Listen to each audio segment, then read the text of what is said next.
Но продължаваме с лошата новина, а именно, че Педри е контузен. Това се разбра преди няколко часа. Днес получил е разтежение на едното бедро. Даже квадрицепса ли го бяха написали, не знам. Квадрицепса, точно така. Квадрицепса. Получил е разтежение по време на тренировка. Има слухове, че той ще отсъства между 4 и 6 седмици. Даже някой беше се изхвърлил, беше казал 7. Мене ме заболя сърцето, честно казано. А пък някои други медии пък го гласят, че ще го готвят за матча с Реал Мадрид, който е към края на октомври. Не към средата на октомври, нещо такова, което не ми звучи забавно. Общо взето почват да падат като круши и не мога да разбера от какво идва цялото това нещо. Поред мен при Педри най-големия проблем, който стана е когато имаше един сезон, още в началото на кариерата му в Барселона, където изигра над колко бяха? 60 или 70 мача? 70 мача. И оттам, според мен, просто почна да изнемогва, почна да се контузва и му прецакаха. И сега е такъв тип играч, който трябва малко повече явно да си заздрави физиката и не знам, да стане нещо, че да спре да се контузва толкова много. Той ушия беше заздравил. Аз и в миналия епизод казах, майко, как ни урочасах, впрочем.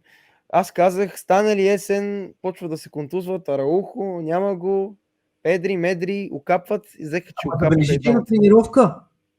Пак и двамата. Да. Продължаваме с следващата новина, отново малко неприятна, а именно, че Клеман Ленгле днес официално беше регистриран в сайта на Ла Лига, което означава, не на 100% сигурно, но ако нещата продължат по този начин, Клеман Ленгле ще остане в Барселона. Да не забравяме, че той взима една от най-високите заплати в отбора, 16 милиона евро чисто, което е проблем за Барса. Тотнъм в момента се пънат, защото искат да го вземат за по-малко пари, защото знаят, че Барса искат да го продадат. И според мен ще е един от тези трансфери, които ще чакаме до последния ден, до последния час, за да разберем какво се случва и дали Клеман Ленгле всъщност ще остане или не. Защото, както виждате, Шави по никакъв начин не го използва или не го има предвид. Също така нещата клонят към това, че може би той няма да бъде продаден, защото никой не е склонен да даде тези пари, по-скоро ще бъде отдаден под наем, ако евентуално си тръгне до края на този трансферен прозорец. Но нека продължим с нещо позитивно. Стига с този Ленгле, стига с тази контузия на Педри.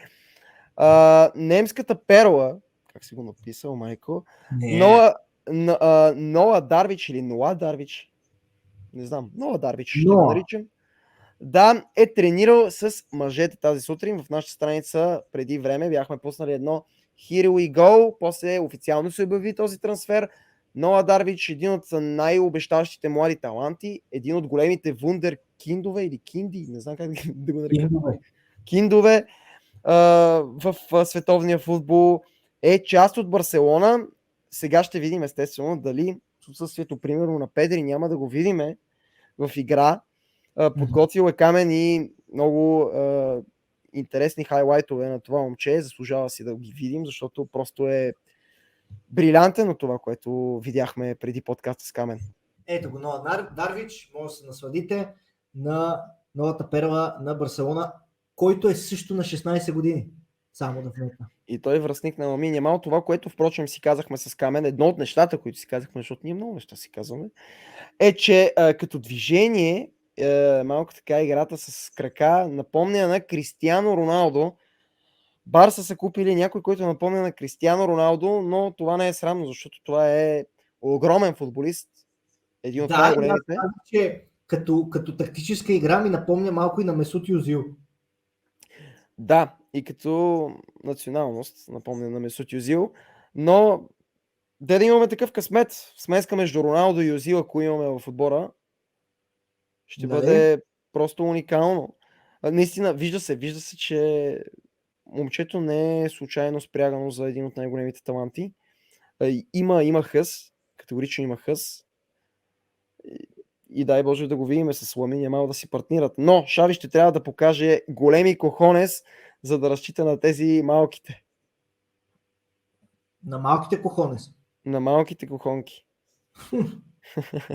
Гледайте каква асистенция, майко. Да. Ма виж, той десятка седмица редува все големи номера. Мгм. Все големи номера. Гледай какво става. Играе си ги. Продължаваме нататък с следната новина, свързана по-скоро с един бъдещ ветеран на футбола, а именно Иниго Мартинес, който днес също е тренирал с групата и има голяма вероятност да влезне в състава за матча с Вилярреал. Очакваме го с нетърпение, Иниго Мартинес, и чакаме да видим какво ще се случи с него, защото според мен ще пасне добре на отбора. И сега в момента, когато Арухо е контузен, смятам, че имаме нужда от един Иниго. Друго си е да разчиташ на Иниго вместо на Ерик Гарсия, примерно. Но като гледам как се случват нещата, може би ще разчитаме и на Клеман Ленгле, който е регистриран, впрочем, преди Маркос Алонсо. Ламин Ямал, следваща новина. Продължаваме с него, защото всички се вълнуваме, естествено, за това младо момче, което просто е невероятно.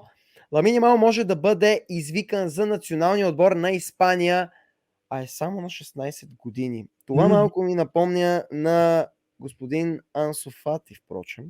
Да. Само да не му се дигне самочувствието, защото онзи ден видях едно видео на Ламин Ямал как излиза от един магазин в центъра на Барселона с 7 бодигарда, пък има 3 човека, които искат автограф от него. Да не се взема сериозно. Да не се вземе пък прекалено на сериозно. Това се опасявам. Свежари в час. Така, галерия от снимки. Чакайте само. То като видео ли може да е? Ето го Камп Ноу отвънка. Чакайте даже малко такова да зумна, да виждате по-народно. Искам да разкарам свежарки в час. Камп Ноу отвънка. Не е много лицеприятно, но какво да правиме? Разрушават нашия храм. Ето го пък вътре, свалят козирката и започват, махнаха целият трети най-горен ред, започват втория да къртят. Абе, реално не са много мръднали от последния път, честно казано. За една седмица колко път да мръднат?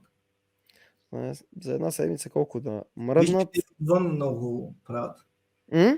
Виж, че те и отвън се занимават много. Да.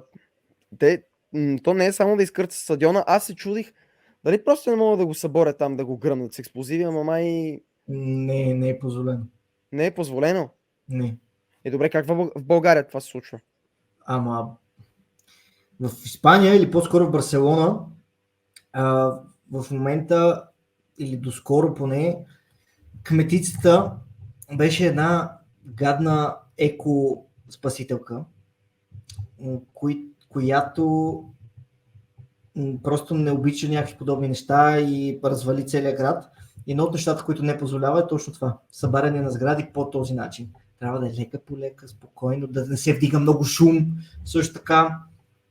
Един път ще дигне шум и това е. Не дават. Тук вече копаят някакви истории.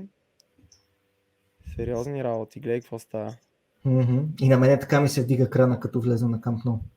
Абсолютно. Хубаво е. Не хапнах от хотботсите.